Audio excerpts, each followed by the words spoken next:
नमस्कार, जय हिंद, जय Bharat and welcome to Dev talks. This is Aadi Achint. हमारे साथ हैं आरएसएन सर जो हमको बताएँगे कि भई अच्छा बाय द वे 2 दिन पहले सर ने हमारे साथ एक शो किया था जो लिटरली वायरल हो रखा है।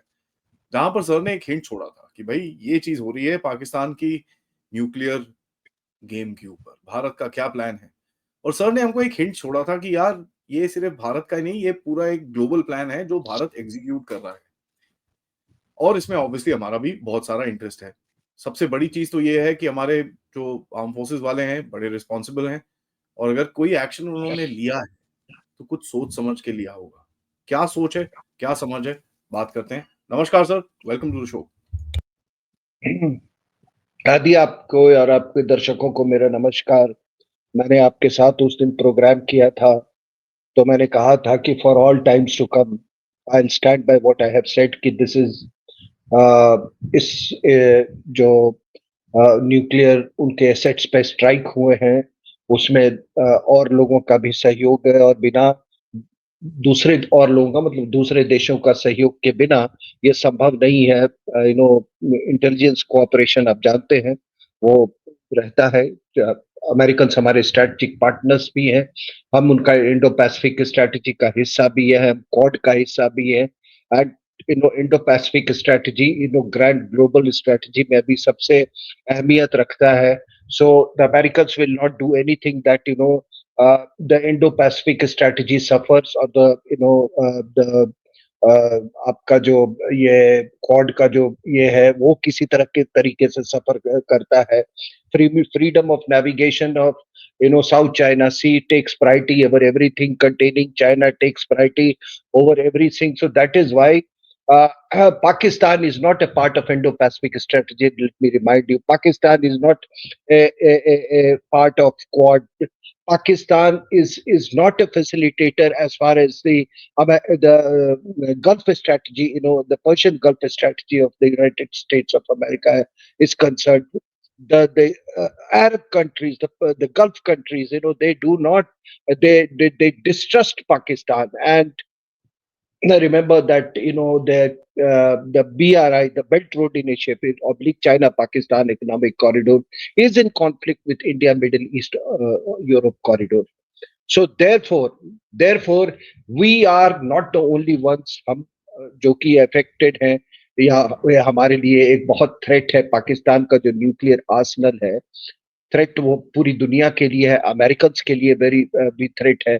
आपको ये चीज मानना पड़ेगा कि भाई वो अभी तक तो है, उसके there more than 700 bases all over the world, so they are a global power, so they also feel affected by this.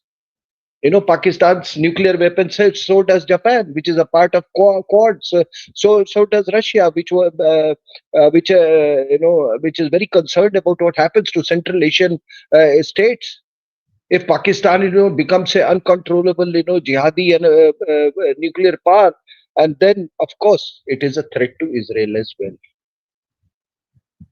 आप इस बात को अगर सी जो अमेरिका जो है वो हमेशा से वो बहुत चिंतित रहा है पाकिस्तान के न्यूक्लियर वेपन को लेकर, आर्सेनल को लेकर, और उसको बार-बार खबरें आती हैं, कई तरीकों से उसको सर्कमस्क्राइब करने की कोशिश की है, कई तरीकों से उस पर काबू पाने की कोशिश की है, उसको नियंत्रण में लाने की कोशिश की है। हम और आप जानते हैं और इस पर हमने पहले भी चर्चा कर रखा है।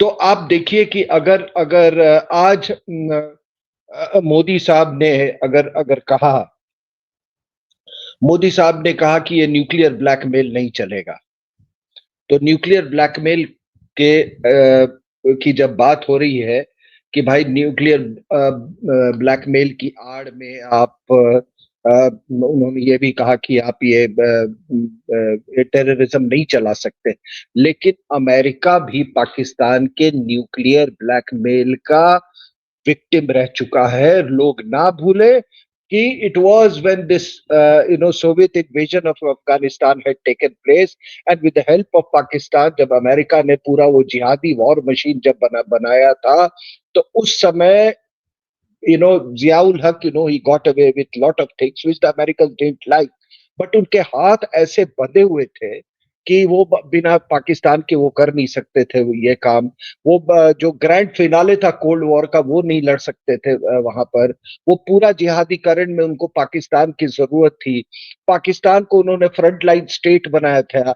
जियाउल हक एक ऐसा आदमी था जिसको ब्रिगेडियर लेवल से the CIA had started cultivating, और उसका पूरा फायदा जियाउल हक ने उठाया। Being a CIA agent, remember he was also a jihadi. बिल्कुल आसिफ मुनीर, और अगर उसकी परवरिश की आप देखो, ये भी क्लेरिक था। इसका लो he studied in Saint Stephen's, इसका जो फादर जो था जियाउल हक का, वो भी क्लेरिक था, ये भी क्लेरिक का बेटा है। So there are too many similarities.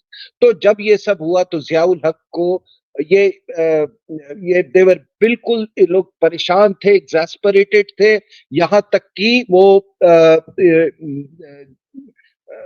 इनका जो एम्बेसडर था उस समय पाकिस्तान में, वो जियाउल हक के पास गया और बोला कि मेरे से झूठ मत बोलो, तुम लोग बहुत फरेबी लोग हो, तुम क्या कर रहे हो हमको सब मालूम है, तुम्हारा न्यूक्लियर बॉम्ब ऐसा दिखता है।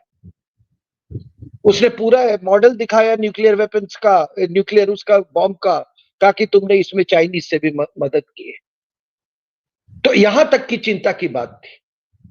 और इसके आड़ में ऐसा नहीं था आदि कि उनको नहीं मालूम था कि ये AQ खान का क्या कर रहा है, या जो अभी आपका जो ISPR का जो हेड जो है वो चौधरी, उसका बाप जो था बसरुद्दीन महमूद, उन लोगों ने हुए the pioneers of Pakistan nuclear bomb.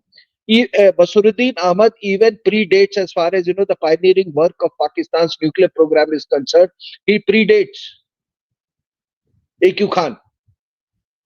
और बाद में उन्होंने क्या किया सर, बाद में जैसे ही ये युद्ध समाप्त होता है उसको उड़वा दिया, हवा में उड़ा दिया।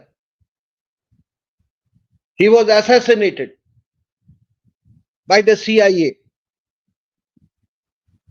एक्सप्लोजन करवा दिया उसके एयरक्राफ्ट पे, और उसके लिए उन्होंने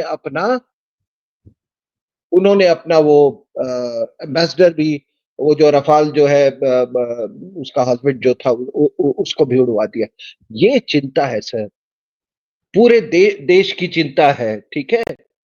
अब आप बताइए कि उसके बाद अगर चिंता नहीं होती पाकिस्तान को, तो उन्होंने AQ खान और बसरुद्दीन महमूद को क्यों बोला कि इसको उनके कहने पर पाकिस्तान ने अरेस्ट क्यों किया, उनको हाउस अरेस्ट में डाला। वो अलकायदा को बेचने की कोशिश कर रहा था बसरुद्दीन महमूद, और ये जो AQ खान है ये इसको बेचने का ये कर रहा था। तो मैं कह रहा हूं कि आप देखिए कि ये कितना मतलब खतरनाक, ये कितनी चिंता है, जितनी आपको चिंता है। आपके लिए तो इस्लामिक बॉम्ब है, इट इज पार्ट ऑफ गजवाए हिंद, लेकिन ये गजवाए हिंद का जो जो ग्लोबल जिहाद है, आज भी लोग चिंता कर रहे हैं कि कहीं ऐसा तो नहीं है कि डेस्परेशन में आके कोई जिहादी ग्रुप को ये मिलिट्री जो है ये जाके कोई डर्टी बॉम्ब पकड़ा देगा इनको। ये जेन्युइन चिंता है लोगों को। So the whole world is threatened by it. Now why should the Russians वो क्या they know कि भाई अगर इसको ये अनचेक्ड चला गया, ये चाइना पाकिस्तान इकोनॉमिक कॉरिडोर का होता है, strategic embrace between China and India. What happens to Afghanistan? What happens to Central Asian states, which is the backyard of Russia? Would they like it? ये तो कॉमन स्ट्रेटेजिक सेंस की बात है sir. तो ये वो भी नहीं है। Japan is concerned because Pakistan has supplied near nuclear know-how and wherewithal to North Korea. So Japan के लिए direct threat, it's a direct threat to South Korea, and then of course Israel. Remember this Hamas factor. Hamas factor has been introduced into this whole Kashmir issue. What if they provide these nuclear weapons to Hamas? तो Israelis को चिंता नहीं है इसके। तो sir ये बताइए कि मैं कह रहा हूं कि एक बात बताइए आप, फिर ये then what happens to Indo-Pacific strategy and the quad grouping जो है उसका। ये तो कॉमन सेंस की बात है। ट्रंप ने ये बोल दिया, ट्रंप ने वो बोल दिया। अरे यार, पूरा पूरा ग्लोबल पिक्चर लेके चलो। सब परेशान है, सबको ये एक बात बताइए आदि कि how is Pakistan nuclear bomb less dangerous than an Iranian bomb?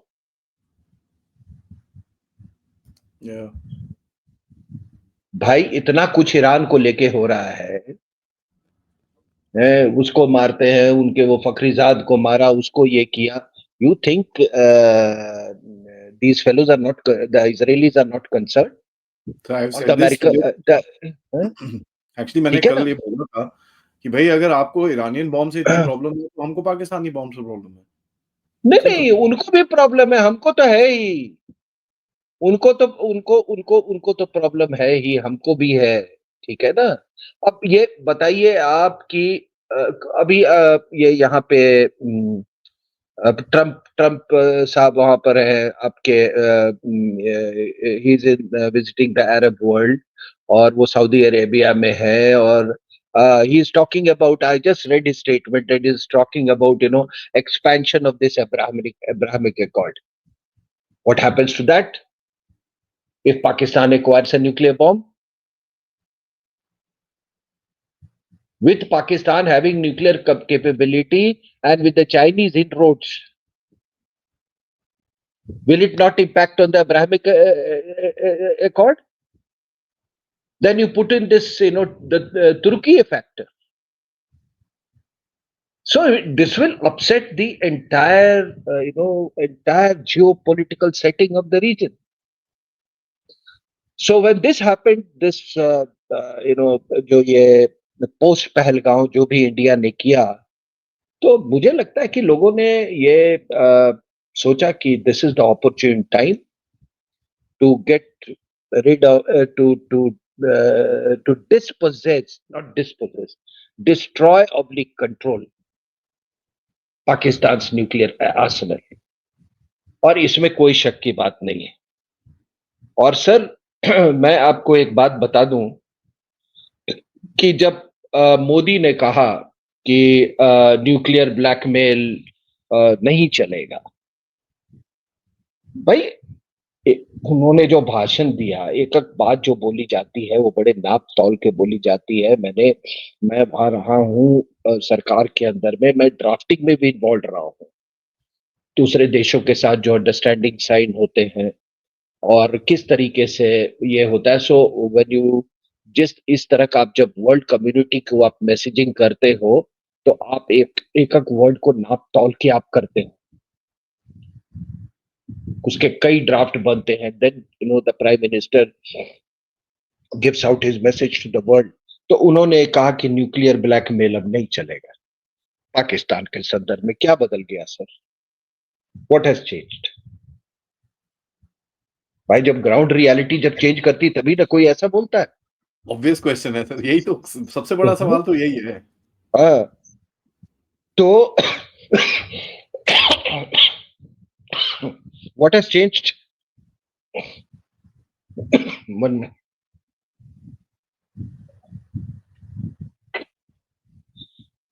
Either Pakistan's nuclear weapons have been destroyed or they are no longer under their control. ये यही इंप्लाई करता है। दूसरा चीज उन्होंने कहा कि न्यूक्लियर वेपन की आड़ में दहशतगर्दी नहीं चलेगी। So if this is the spectrum,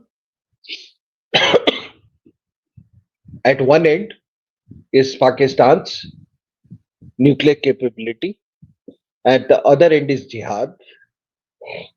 Pakistan ने सोचा कि इस बीच में आप जिहादी वॉर को आप कैलिब्रेट करते रहो। If this is the nuclear weapon and this is the conventional capability, Pakistan's nuclear capability, India's conventional capability, this takes care of this. So in the intervening distance, you have lot of flexibility to calibrate the jihadi proxy war, where it can take the form of a blast here and a blast there. It can take the form of Pulwama. It can take the form of Pahalgaon.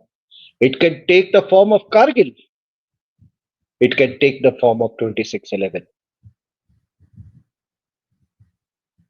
You see how it has been calibrated. इसको मोदी ने कहा कि अब nuclear weapons के आड़ में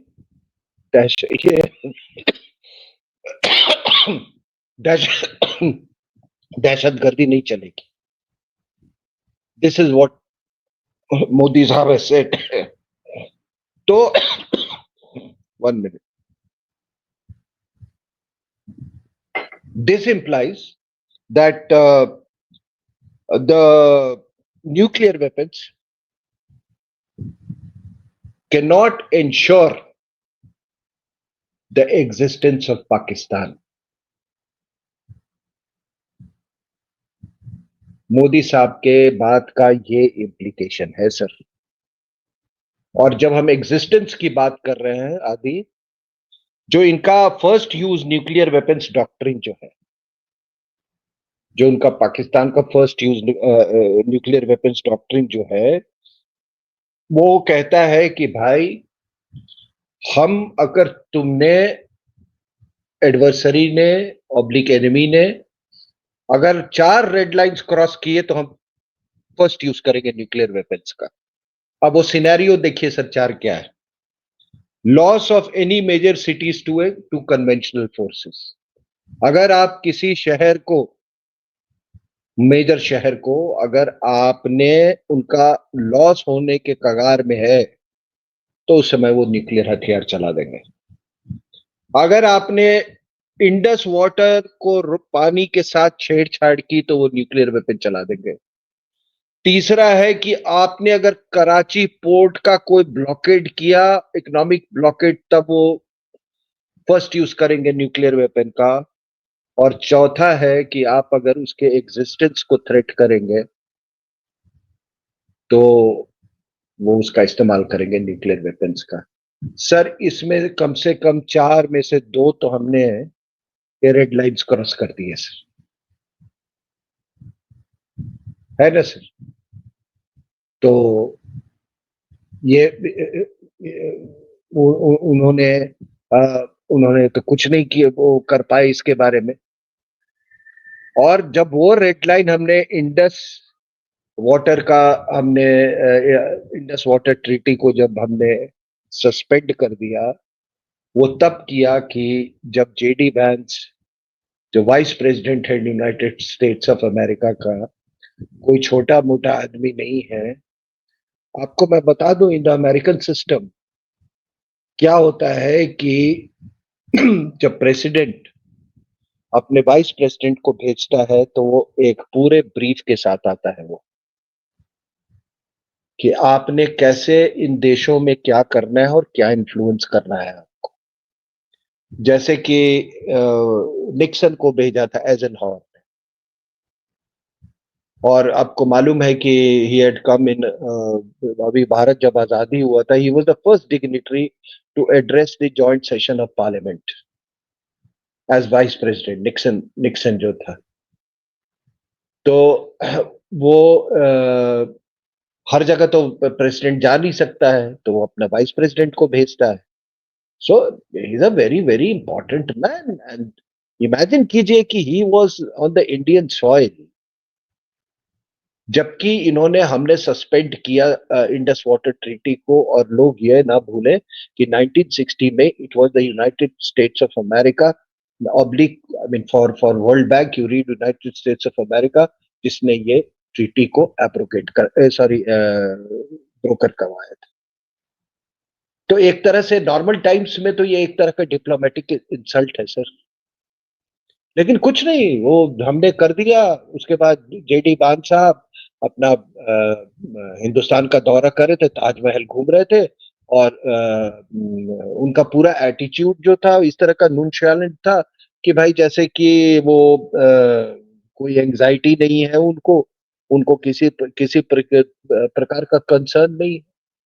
इतनी बड़ी चीज हो गई आदि, उन्होंने एक स्टेटमेंट तक नहीं दिया। इसमें कहते नहीं नहीं, ये इनका आपस का मामला है, हमको ये कुछ से there was no concern, there was no anxiety. फिर यहां से वो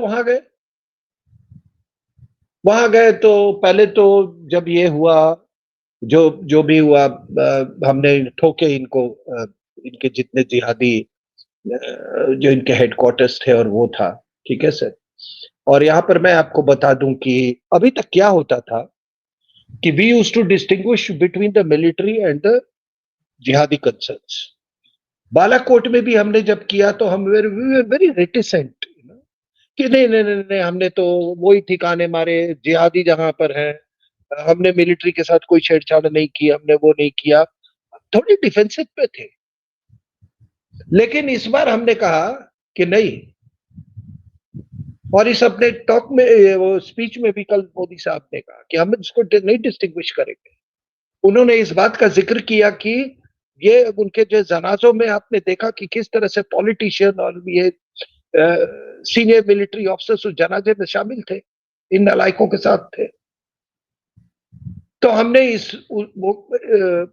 उस समय हम थोड़ा सा, हम वर्ल्ड कम्युनिटी के सामने हम थोड़े से डिफेंसिव पे रहते कि नहीं नहीं, हमने ये नहीं मारा, हम क्या करें ये। लेकिन इस बार नहीं, इस बार ठोका अच्छे से।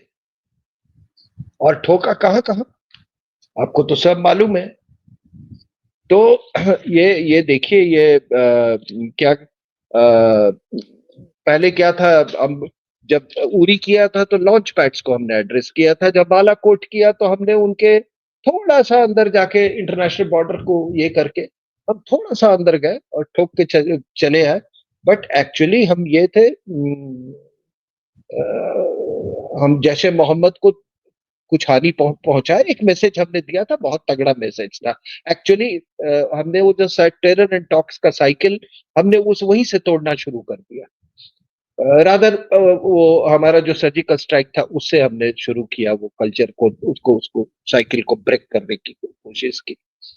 तो ये साइकिल चलाने वाले बहुत लोग थे, और Manmohan Singh was one of them. आपका ये मणिशंकर, ये सब साइकिल चलाने वाले थे। टॉलर एंड टॉक्स का ये फारूक अब्दुल्ला, ठीक है, महबूबा मुफ्ती उसका फादर, ये सब साइकिल चलाने वाले थे। मणिशंकर अय्यर, उसको हमने वो दिग्विजय सिंह, ये सब साइकिल वाले थे। उसको हमने साला उसमें स्पोक मार दिया, बंद कर दिया उसको। So this is how started, and then हमने एक साथ ठोका। ऐसा ठोका कि मतलब एक साथ हिजबुल मुजाहिदीन, लश्कर ए तोयबा, ये और जैश ए मोहम्मद, मुरीद के जो लश्कर तौबा का ट्रेनिंग कैंप था, जहां ये 26 से 11 टेररिस्ट, अजमल कसाब में सर वहीं पर ट्रेनिंग ली थी मुरीद के में। उसके बाद महमूद जोया, ये आपका जैश ए मोहम्मद, लश्कर ए तोयबा, सबका ये बेस कैंप था for intrusion into Jammu. Kotli, ठीक है, तेहरा कलान, जहां पे जैश ए मोहम्मद का वो था, जहां से ये ड्रोन्स भेजते थे सर, उसको हमने किया। भीमबर, लश्कर ए तोयबा का मुजफ्फराबाद, ठीक है। ये सारे कैंप्स हमने, और ऑफ कोर्स भावलपुर, ये सारे हमने एक साथ एड्रेस किए। So what I was coming to that, वान साहब यहाँ थे जब हमने पाकिस्तान के एग्जिस्टेंशियल क्राइसिस पे हमने चोट मारा by suspending Indus Water Treaty. अब जेडी मान साहब को उस समय तो उन्होंने वो कोई बात नहीं कही, यार ऐसा मत करो, ये तो पाकिस्तान का न्यूक्लियर डॉक्ट्रिन है, वो ठोक देगा, उन्होंने नहीं किया। वो यहां से गए, और जाने के बाद वहां पर कई बार उनको वहां के प्रेस जो है, मीडिया है, उनसे सवाल पूछती रही कि बताइए, ये बड़ा टेंशन बढ़ रहा है, ये हो रहा है, वो हो रहा है। उन्हें कहा हमको इससे कोई मतलब नहीं। और ये तब हो चुका था जब हमने कैंप्स ठोक दिए थे, जिहादी कैंप्स। उसके बाद पाकिस्तान का वो यूक्रेन के तौर पे कहिए या हमास के तौर पे वो हवाई हमले हुए, वो क्या क्या तुर्की के ड्रोन्स ये वो सब नाकामयाब हुए। फिर उसने हतफ मिसाइल फायर किया। अब हतफ मिसाइल जब फायर हुआ तो मेरी ये दिस इज माई गेस कि शायद हमारे यहाँ थोड़ा कंफ्यूजन तो हुआ होगा कि ये कोई न्यूक्लियर मिसाइल तो नहीं है, कुछ ये है सोचना, ये भी हमारे यहाँ कंसर्न हुआ होगा। सर उसके बाद हमने ठोकना शुरू किया। जब ठोकना शुरू किया तो हमने बाकी जो 11-12 बेसेस जो हमने किए एयर बेसेस वो तो था ही। The amount of punishment that we inflicted is was much more than what we did in 65 and 71 war. और वो भी एक स्टैंड ऑफ डिस्टेंस से अर्थक्वेक्स कॉज कर दिए नूर खान जो ये है। अब नूर खान बेस आपने जब स्ट्राइक किया तो पिछले बार बोला था it was like striking Islamabad. और फिर वो कराना हिल्स जो है वो भाई मुझे नहीं लगता है कि हमने उसको बख्शा होगा। अगर बख्शा होता तो ये आपका ये जो बीच ये B350 एयरक्राफ्ट नहीं घूम रहा होता सर।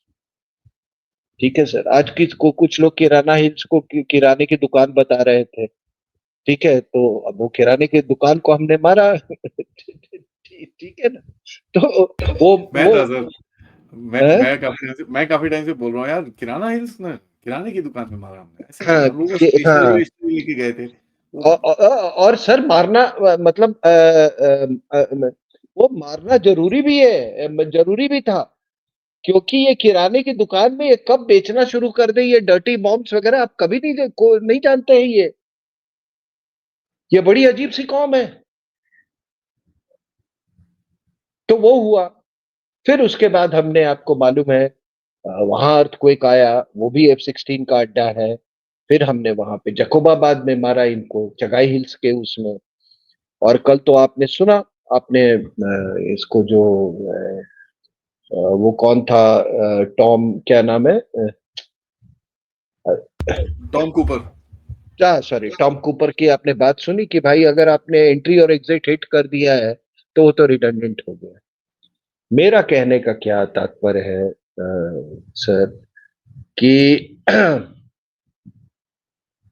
हाँ, जब आपने ठोक दिया अच्छे से तो फिर बान साहब ने कहा होगा कि भाई बाकी रिपोर्ट आ गई होगी कि सर ठोक दिया, खत्म है मामला, खत्म है।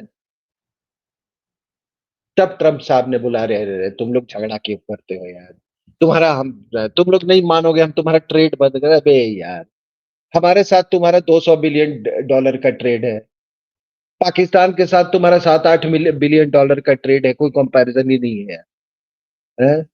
तो ट्रम्प साहब को तो मानते हो आप, वो ना वो छोटी मोटी बात करते नहीं है सर। वो ना ये लोग कह रहे थे यार वो क्या उसको मालूम नहीं है, कह रहा था 1000 यार उसका बोलने का वो तरीका है, दिस इज द फ्लरिश। वो छोटे नंबर्स में कभी बात करता ही नहीं है वो हमेशा बोलेगा टैरिफ भी लगाएगा तो बोलेगा 300%। ठीक है sir, he doesn't speak in small numbers. तो वो एक उसका बोलने का तरीका है कि वो है अच्छा पीट दिया ना, जब खबर आ गई कि अच्छे से पीट गए तो फिर वो चौधरी बन गया अपना।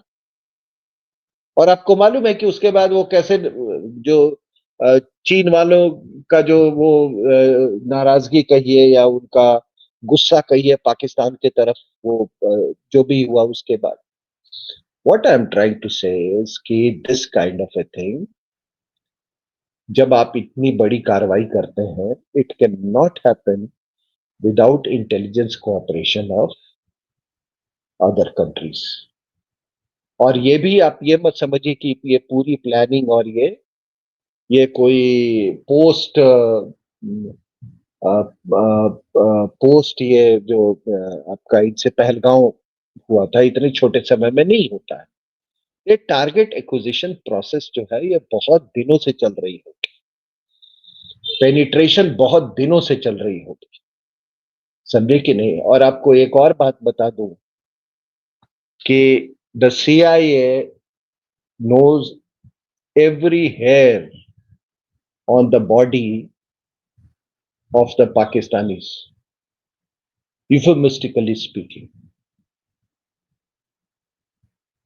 ठीक है सर, वो सब जानते हैं इनका।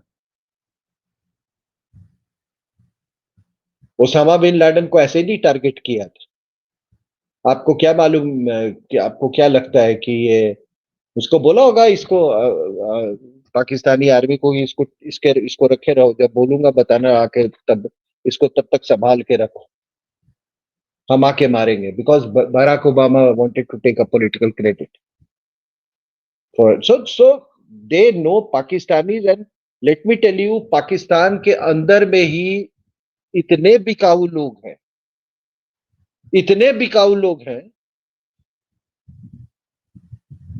सीआईए की रिपोर्ट है ना जो कहती है सर अपनी माँ को भेज देंगे $20,000 के लिए। हाँ? ये जब भी इतने कोई बिकाऊ लोग हैं, it is not very difficult. और बिकने का क्या है यार, इनके बच्चों को कहीं अमेरिका उधर एडमिशन दे दो, उसी में बिक जाते हैं। अब वो ख्वाजा आसिफ बोले ना, मदरसे के बच्चों को हम भेजेंगे वहां पे लड़ने के लिए। अरे तुम अपने बच्चों को तो नहीं भेजोगे ना यार। फौजी तो अपने बच्चे भेजेंगे नहीं।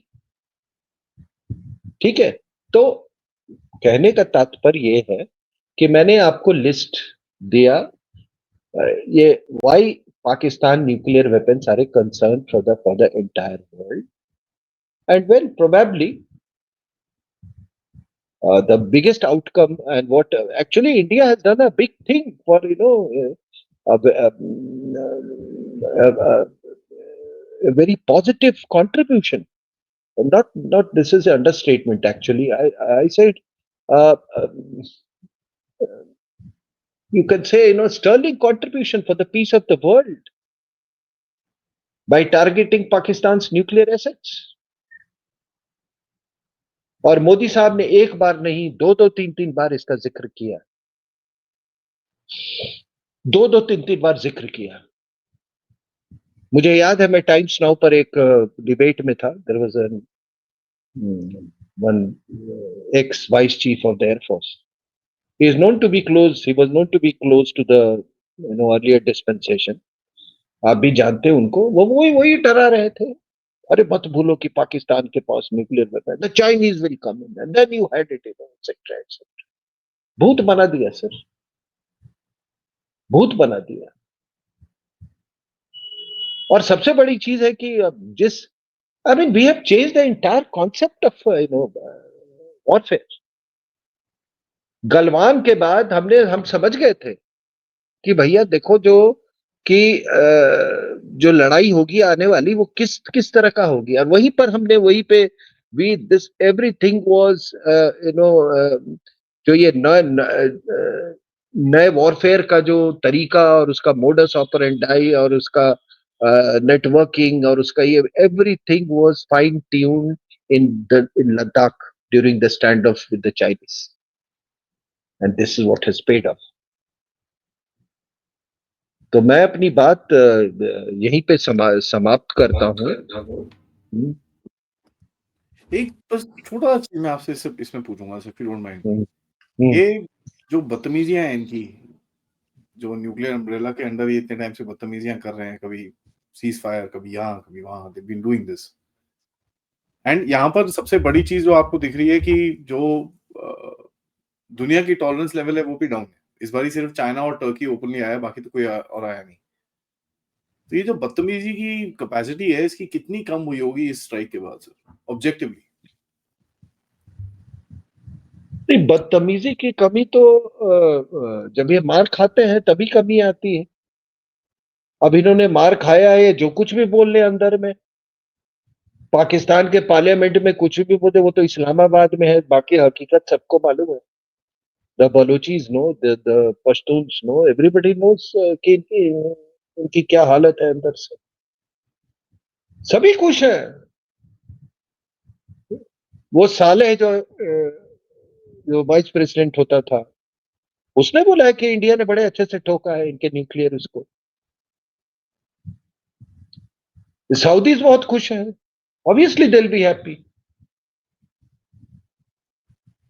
भाई जो IMEC है, it passes through Saudi Arabia, isn't it?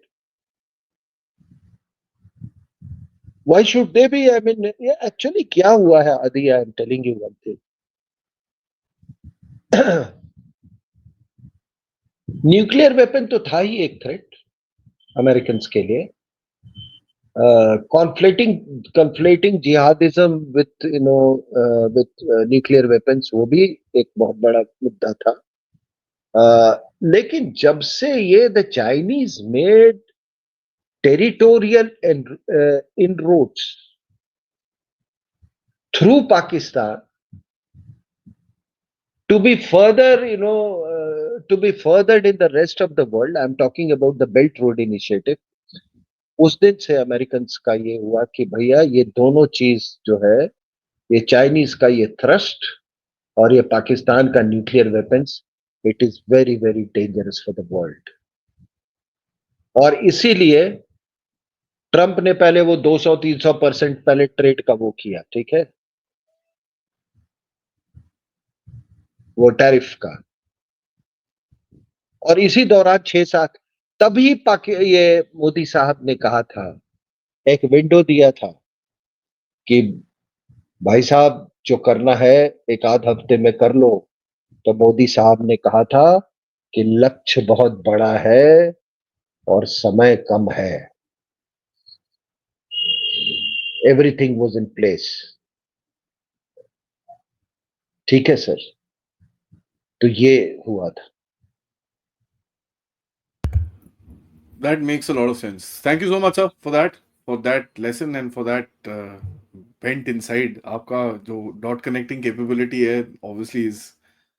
और एक और बात तो मैं बताता हूँ, जस्ट ये कि जब ठोकने के बाद इनको, या पहले उसी दौरान इनको थोड़ा सा एक होता है ना कि अच्छा बेटा बहुत पीट लिया, ये ले इतने $1 बिलियन का, जो IMF का कितने $1 बिलियन का किया है. हाँ, उसको उसको किया है, बोला कि जाइए अपना दवाई ववाई उपचार करवा लेना, थोड़ा सा पट्टी वट्टी बंधवा लेना.